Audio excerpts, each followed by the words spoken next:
In this video, I will show you how to write multiple lines in one cell in Microsoft Excel. So keep your cursor in any cell.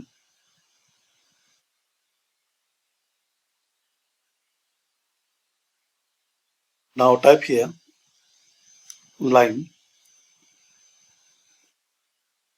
1.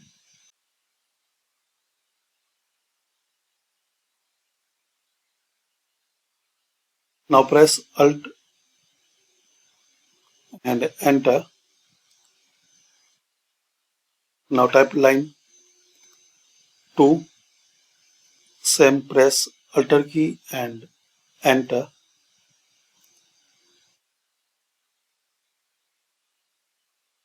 Line 3. Alt and enter. Now click anyway. So this way you can enter multiple lines in one cell in Excel. This way you can enter